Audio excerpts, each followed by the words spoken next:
Hello, everybody. Welcome to Nintendo Pow Block here on Watchers Network. I'm your host, the enlightening, excited Eddie V. Joining me is the one, the only busman himself, Mr. Corey Dirrig. Hello, good sir. Hello, Edward. It's time for a middle of the day podcast. Yes. It's Nintendo Pow Block, everybody, and I'm excited to be here to be talking about all things Nintendo with you, Corey. It's been a while since we kind of talked about some Nintendo things.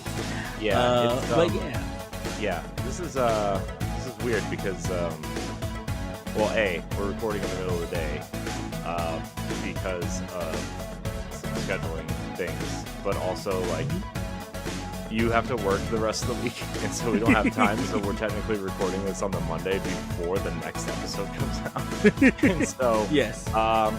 I don't really know what we're gonna do. We kind of just decided to do this on the seat of our pants. So we're gonna go through the normal segments, but it might be a little bit speedier than normal, and it might be a little bit, it might be one of those episodes.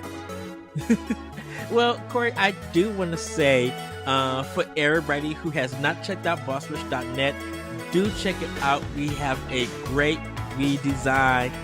Corey, would you like to speak on that before we go on with the show? Sure. We redesigned the website, but in all seriousness, it was it's still kind of broken, and I don't understand why it's not posting certain things, but I'm trying to figure it out. But overall, it's got a new look. It's got a new feel. It's got a, definitely feels like it's not from like 2004 anymore. So very happy with it at the moment. Although I don't understand why it's there's some things that are broken, and I don't understand why it's not doing certain things, but that's okay. And we also have a redesigned, more organized YouTube page, so you guys can also check that out and everything. Oh, Corey, what a crazy week. Everybody has been watching Evo 2024. They announced their winner, so congratulations to all of them. Street Fighter 3 seems to be the most hyped, with a lot of clips that's coming out. And there's a fight with Hugo versus Kid that's going around, and the way that the person won it was like super exciting. But Jared Green, shout out to him, he posted a video where the player who's doing Hugo, he does the split, like front splits facing, and I was just like, oh, he busted like that? Okay, King. It's literally funny. I'm like, oh wow, I did not expect that. Tekken 8 got Hihachi coming back, and everybody making memes about that and stuff. But like, I'm super. I posted that I wish I could go to Evo now, because it seemed like it's super hype. And it seemed that, I guess now that it's back kind of in a stadium and stuff, like, I'm not even mad about Smash not being there or anything, but I'm like, it seems so hype that all these people in the fighting community come to this tournament, watch people fight, or express their skills in different games and everything. And it's just like, I think I want to do Evo one year, and just go there to talk to people about fighting games, and just watch the matches, and just root for whoever, and be like, oh, they did this, they did that, and everything. So I that may be one of my goals in the future. But yeah, Evo 2024 was hyped this year, and I truly did enjoy watching parts of the fights and stuff. But yeah, congratulations to all those winners for it. Nice. So, well, Corey, how about we get into Snacktendo? Corey, what have you been snacking on? Well, I went on vacation this past weekend. Well, a little vacation, I guess you could say. And so we had a lot of pizza. We had we had some good breakfasts, and we had what did we have that second night? Oh, I had this thing called a double stacked quesadilla, which was Ooh. it was chicken and cheese and chopped up jalapenos and black bean and corn mix inside this quesadilla. But then you know how you normally fold a quesadilla and it's just one tortilla. Well, what they did was they put a crunchy tortilla in between the soft tortilla, and then they folded it again over the crunchy Mhm. tortilla, so it was almost like a crunch wrap, but Ooh. like from like one of the bars or grills down there, and it was really delicious, Ed. It was really delicious. It was funny. You posted a picture, uh, of a certain place, and I was just like, Oh yeah, "Oh, yeah. So when we were there, there was this there is a place called Wario's Pork and something. a beef and Yeah, pork." beef and pork or something, and it was like, that's funny, but also like, ugh. Ah, I don't know if I really wanna, eat there, but, you do what you need to do, I guess. It was funny though. It was fun. Uh, we really had a lot of fun, and Riley had a lot of fun, and it was just, it was a lot of fun. I'm really glad that she had a lot of fun. Uh She has been just like really all over the place for a while, and it's just really nice to for her to, you know, be happy and be herself, and um yeah, yeah, Ah, it cool. was really fun. That's great. Well, for me, everybody, I actually had a bento box for the first time. I had the Dishiko bento box. And it contained salmon teriyaki, shrimp and vegetable tempura, fried spring rolls, cucumber salad, miso soup, and rice. And man, was it good! um, I I was eating this the salmon with the rice. It was just a perfect mix. They gave me sweet and sour sauce for my spring rolls. I ate those quick. I ate the vegetables. They had green beans on in it, but I didn't do the green beans. I'm like, this might affect me and everything. But the fried tempura, like the shrimp and the vegetables were so good. There was one of them I bit into it and it wasn't a potato, but it was some kind of like green vegetable to it. But it tasted almost like a potato, and I'm like, oh, this is interesting. I tried the fried um not spinach, broccoli, some fried broccoli that was with it. And I kind of think I'm just like, I wonder, was I supposed to dip this in something? But I just like, I ate it as much as I can. And then I left and went to work and had some snacks there and everything, like some Reese's Pieces. They have this big cup with the Reese's Puffs in it and everything. I just needed something sweet, something chocolatey, and that was on clearance, so I just had that. And it was okay. But then late at night before I left, I'm like, why do I have a taste for Chipotle? So I ordered Mm. Chipotle. Uh and it was really good with that. So that's all my snack tendo that I have. So with that, everybody, we're gonna get into Play with Power. And Corey, what have you been playing with Power? I have been playing a lot of a lot of Paper Mario, and it's been really interesting to play that game 20 years after it came out. It's I really like the game. I want to preface that. Uh, I also think that it could have used some more quality of life changes, right? Where Mm-hmm. obviously, Paper Mario is 20 years old, but also like a lot of the games that have come out since uh, have done a better job of doing some new and interesting things, and even the Switch generation with a lot of these remakes and remasters, there have been a lot of quality of life changes, and I'm a little bit shocked that a game this beloved didn't get that sort of love. And granted, it looks amazing. Obviously, all the assets are great, but it is a down to the nail kind of ground up remake, Mhm. and they stuck strictly to the original game to a T, and I don't think that benefits its people love this game, right? People love the original Thousand Year Door. I've Yes. heard a lot of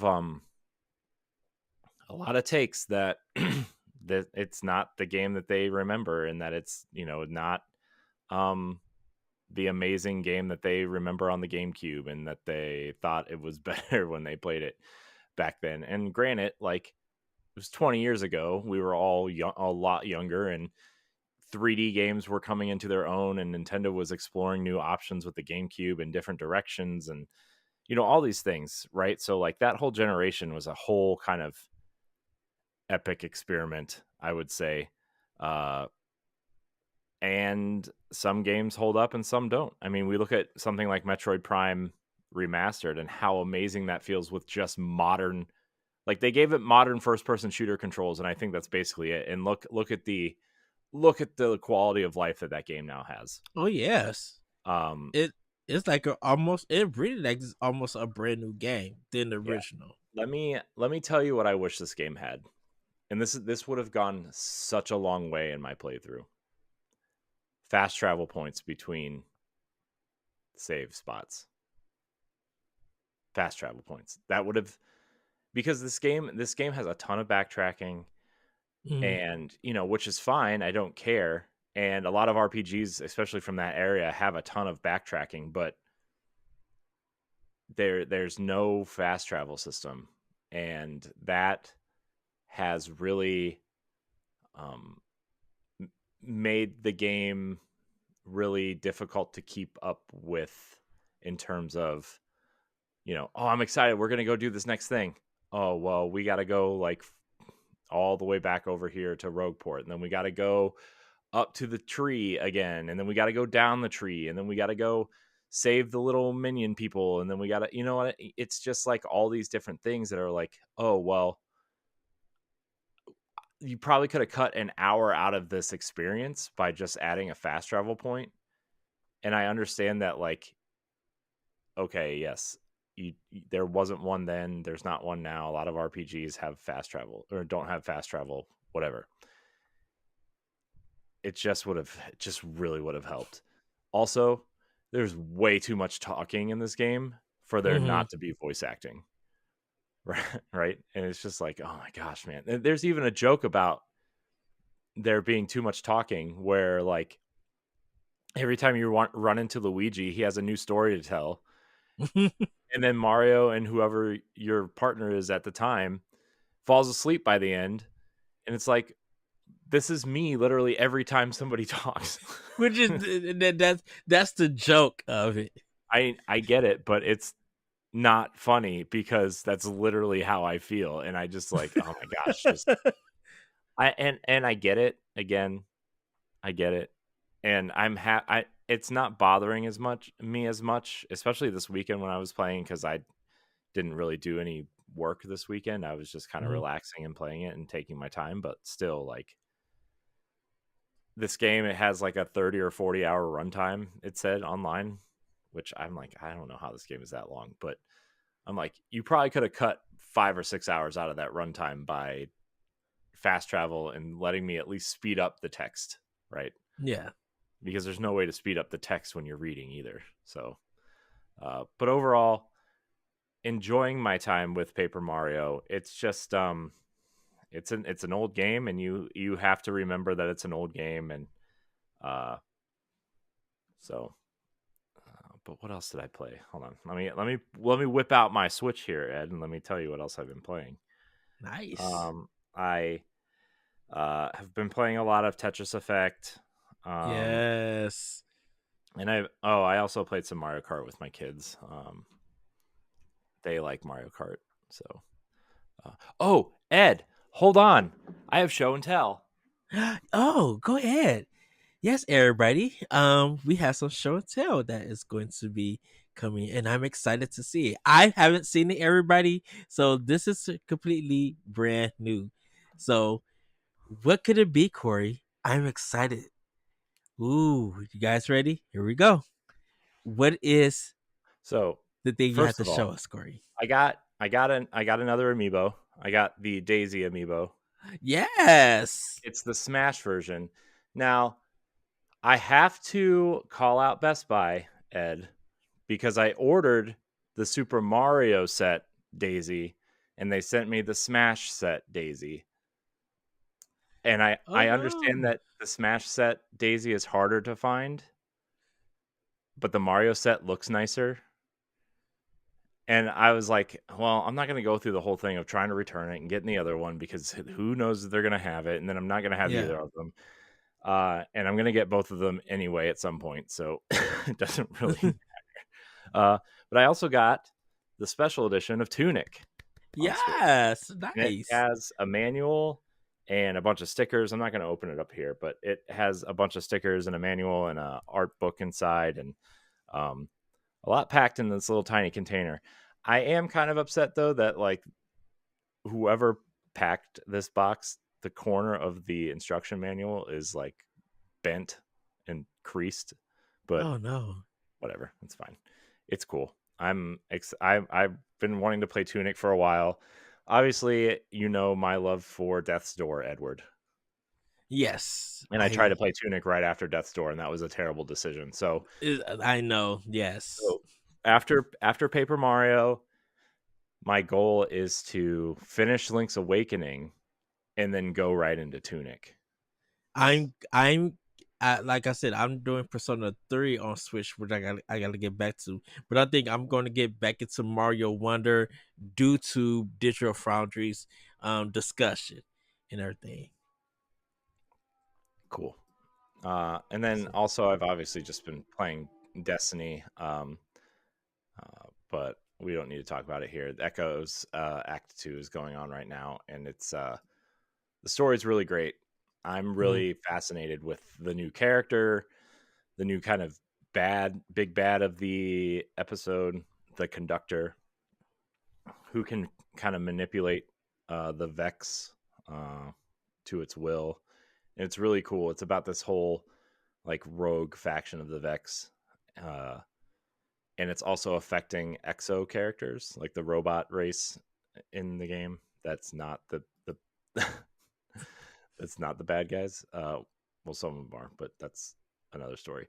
And this whole story kind of revolves around Saint 14 and kind of the conductor messing with his mind and him realizing that he's not part of our timeline. He's part of a different timeline, and we pull him into our timeline because in our timeline he's dead, right? And so it's a long complicated thing, but basically there's this place called the Infinite Forest where the Vex perform all kinds of computer simulations, and we went through and interfered with their simulation and pulled and saved Saint 14 from his death in our timeline.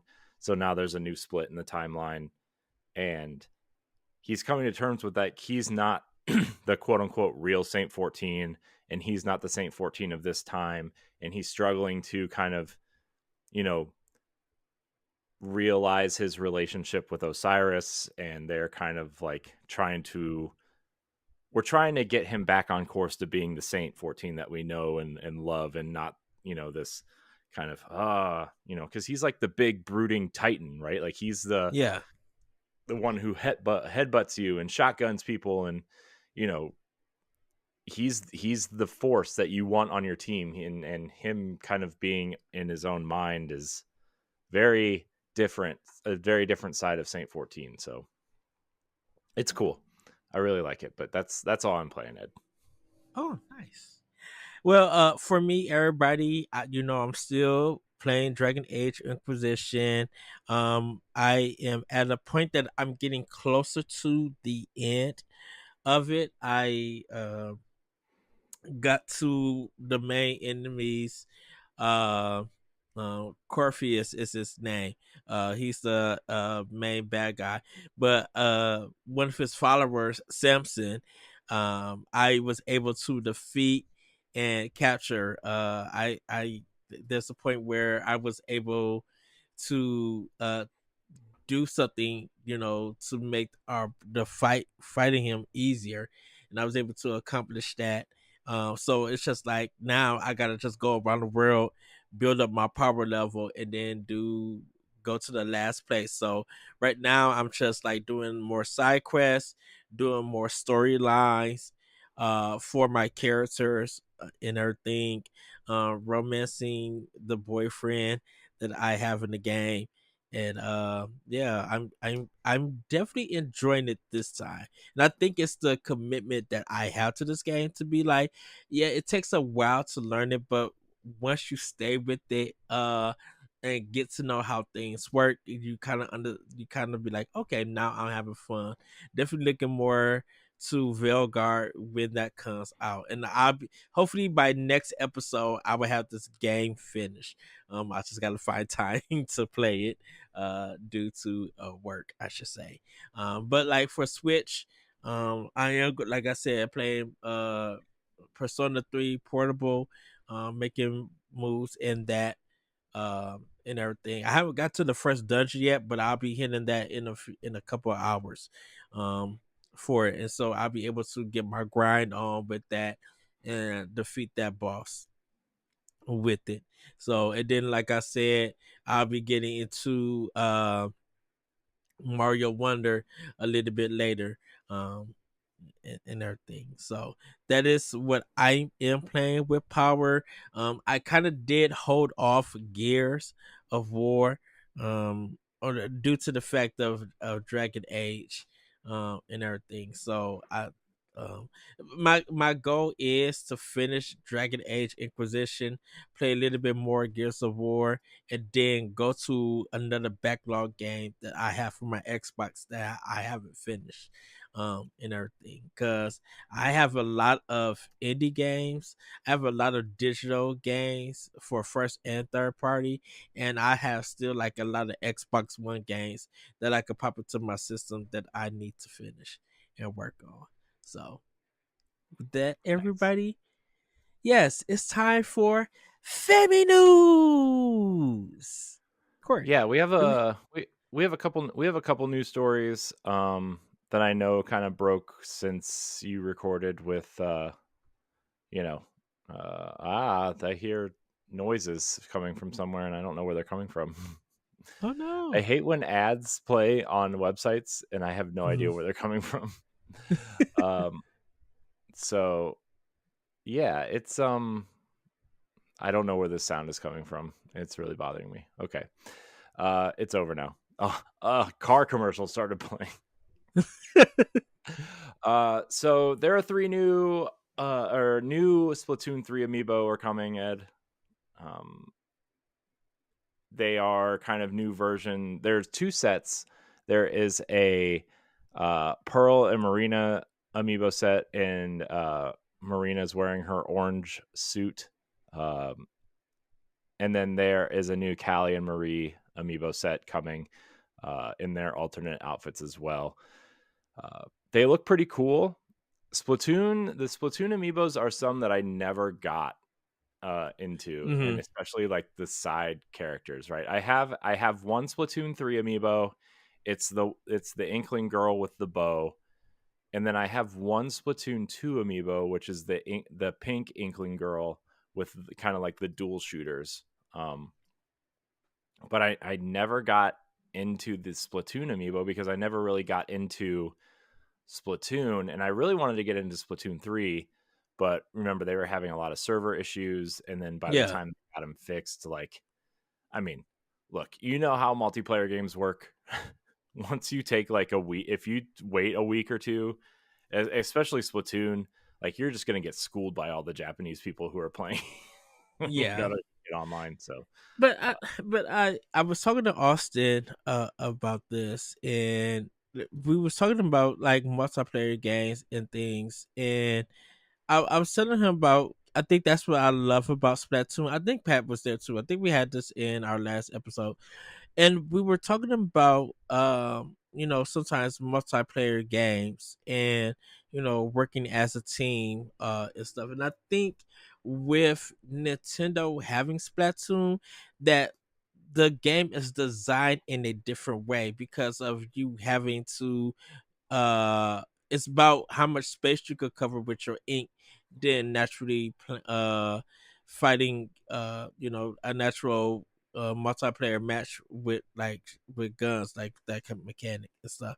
And I kind of just think that with Splatoon, um it's very random on who you'll be grouped up with, and I think I love that factor in it because it gives the team different skill sets, and regardless of where that person comes from, everybody has a chance of being victorious, mhm. or bettering the skills, or just having a chance, because it's just like there's no heavy hitters. Someone has a weapon, and it's pros, but that weapon also has its cons and stuff. And so you really just gotta do what you can to become victorious, with what you got. And I just love that chance that even if you lose, you still had fun. You still were able to contribute and not be judged about what you contribute to the game. I like that with Splatoon. But Yeah. yeah, with the amiibos, I don't have that many amiibo of Splatoon either and everything. But I will say I do want the black and gray ones um of it. Uh with her having an umbrella and the other Mhm. one in a black outfit. I do want that one. Yeah. Yeah. Those are cool. I think these ones look really great. So if you want them, go get them. Uh, Yes. so yeah, these are fun. All right, Ed, our next story, which you'll hear on Expansion Pass later or at some point, but just to kind of talk a little bit about this, Digital Foundry has found that Luigi's Mansion 3 as the best performing exclusive on the Nintendo Switch.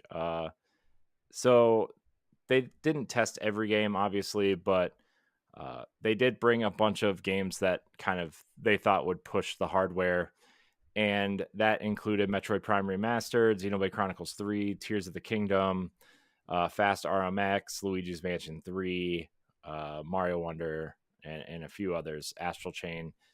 There's a few other games on this list, but it's really cool to see something like Luigi's Mansion be so technically impressive. Mm-hmm. Uh, and we kind of hit on this on an expansion pass. That's Ed, but like I think a lot of people don't think Luigi's Mansion is quote unquote technically impressive because the graphics are Mario, right? And not Yes. you know Zelda or Xenoblade or even something that you would see on a different console. Uh, but like it's the little things that the game does under the hood or things that you see going on screen like particle effects or the Luigi kind of mechanic or just some of these other things that Luigi's Mansion is super impressive and that's awesome. That's cool to see. Yeah, the Luigi thing it still makes me laugh, but it's like seeing it move that translucent green, Mhm. with these colors. Like, man, how did they do this? Yeah, I do agree that it deserves a spot. I wish there was some other games on there too, because I think there's a lot of games on there that are really impressive graphically on the Switch Yeah. for it. Yeah. I mean, I'm sure they have some sort of database. It's Digital Foundry that says, hey, these are the games that perform the best on Switch. Let's see, Yes. you know, out of this list of, 15 or 20 titles that perform the best, let's see, um, what's really going on here. But well, Yeah. Ed, we might be getting new old Tales game on the Switch. Okay, before you get into this story, even though it is a rumor, the internet went insane because so many people want this to happen. I want it to happen. Well, it's stuck on the But PlayStation 3, right? And like yeah. it's never been re-released, it or its sequel.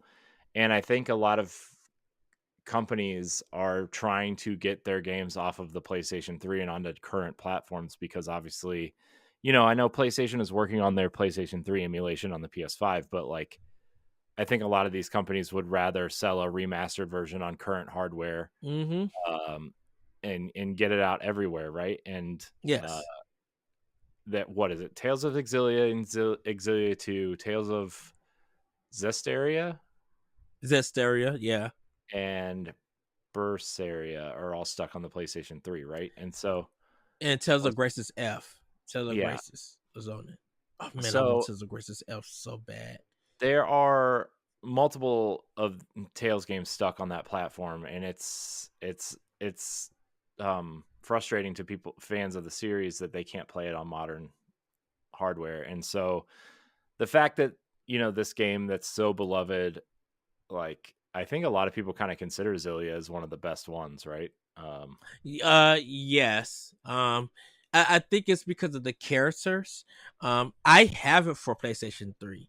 One I had it and two. also at one point, but Yeah. Yeah, I didn't get more into it because just of other games and stuff. But I want to revisit this on if it happens on Switch. But go ahead, Corey. I'm sorry. I didn't mean to oh interrupt. no, no, no, no, you're fine. I just yeah, so Tales of Xillia has been spotted on, let's see, Bandai Namco could be gearing up to remaster 2011's fantasy role-playing game Tales of Xillia, according to a new rumor. Some Reddit users have supposedly discovered possible retailer leaks with Switch, PlayStation 5, PlayStation 4, and Xbox listings for surfacing on 3 European websites, all owned by the same company. So that's kind of cool. Tales of Xillia was originally released on the PlayStation 3. It was followed by a sequel in 2012, which was also exclusively on that platform. Bandai Namco previously released Tales of Vesperia Definitive Edition and Tales of Symphonia Remastered on the Switch. Mhm. I wonder if 2 will end up coming over as well at some point. I'm surprised they aren't just packaging them together at this point. Yeah. I really feel like they're going back to all the Tales games and they're gonna re-release all of those. Like they're gonna get a remaster and they just gonna come out because I don't think we're getting a new Tales games in for a long while. So I think they're going back Yeah. getting those games all out. Then once all of those are out, they'll be like, okay, it's time for a new Tales game. Because after Tales of Symphonia came out, and this might be me in my opinion, but Tales of Symphonia made the Tales game super popular because here in America, we really didn't get those games. And if we did, they weren't doing numbers on PlayStation 2 or anything. Nobody was even thinking about them. Symphonia came out on GameCube, and that certified the Tales series being as a big hit for Bandai Namco, and that people wanted more for the series because it was Yeah. something like it's a traditional action RPG. Like you meet an enemy, you scan it, but then you got this 4-player co-op mode of action fighting and stuff, of real time fighting. Yeah. I I'm wondering how I'm just wondering if they will kind of, I don't know. I think the Tales series is super important. I don't know how Hmm. relevant it is anymore. Although I know Tales of Arise was what I played of Tales of Arise was awesome, and I really want to Oh, get that back was to it, so good. Yeah, especially because I that DLC looked really good that they put out. I bought it on Series X on sale Hmm. for it, and so I want to go back into it and finish it. Yeah, it was. It was really cool, and so And that I theme would, song to that game is amazing. Oh, that intro theme so good. yeah, Sorry. no, it was cool, and I really want to see more of those games come over because especially to the Switch, because obviously the Switch and whatever its successor is, handhelds seem to be the place where people go to play JRPGs, and so Mm-hmm. that'll be really cool to see as well. Yes. But I that's forgot to. what? Sorry. No, it's just that I forgot about Tales of Arise. That was the last one that came out. That was the newest one that Yeah. came out. Um, yeah. So that's it. That's all the news for right now. Obviously, like I said, we're recording on the Monday before, Mm-hmm. 7 or 8 days before this is supposed to come out. So there will definitely be news that we will be covering on the next episode that is older, but uh, we wanted to get an episode out for everybody uh, because Yes. you all make us happy. So Uh, there uh, is one more news story, Corey. And I was talking about Evo. SNK versus Capcom Chaos is also coming out on Switch, and they're going to have Zero from Mega Man, Zero, being in the game. A lot of people in the fighting community was super happy about that. I'm actually going to pick this one up because I never got to play a SNK versus Capcom fighting game. I never got to try it, so this is gonna be my first time picking it up when it drops. cool. Um, yeah. Cool. All right. Well, let's talk about the games that are coming out this week. So that would be what's this month? July. Um, Yes. so this will come out on July 29th, right? That's the Yes. 20 30th, 31st, Mm-hmm. somewhere in there. Somewhere in there. Operation Tango is coming out on Switch. I don't have these kind of written out, but we'll just go through them anyway. Operation Tango is coming to Switch. Star Wars Bounty Hunter is coming to Switch, which supposedly has a lot of quality of life improvements to it. Um, take that with a grain of salt, though. It is Aspire, and they haven't really been producing like they used to lately. But maybe this will be the one that turns them around. Who knows? I really liked Bounty Hunter. It's the Jango Fett kind of origin story game that came out during the GameCube, PS2, Xbox generation. Mm-hmm. Thank goodness you're here is coming to Switch. Tomba Special Edition is coming to Switch. Yes. I know some people are looking forward to that. Let's see here. What else is coming to the Nintendo Switch that week? We have Cat Quest 3 also coming that week. That before we record next. SteamWorld Heist 2 is also coming out. The SteamWorld team hopefully won't be too affected by some because I heard their last game did not sell very well, and I hope that they don't have to lay anybody off. But Right. SteamWorld Heist, people like that game, so yeah, it's kind of like a 2D side-scrolling. What do you call it? XCOM, which is weird, but cool. But that's it, Ed. We don't have any questions because, again, this was kind of spur of the moment. But you can join the Discord and write in for those questions, and we would like to hear them. Yes. Ed, how do we pull off a whole episode in 40 minutes? By being our normal self and not doing no side tangents. And Ed having to go to work in like 20 minutes. Yes, giving us forcing us to have a time limit really does stuff. It's okay. Yes. But Corey, before we go, I do and this might be an expression pass everybody. It's going to probably be a Nintendo one. I was actually having a discussion with Austin. Shout out to Austin Campbell. Our alumni for Crossroads, which Corey Nelly is going to be at PAX West this really? year. Yes, she's going. She's going to be there for all 4 days. So nice. we're definitely going. We're definitely going to try to meet up with her and everything. Everybody, we are getting ready for PAX West.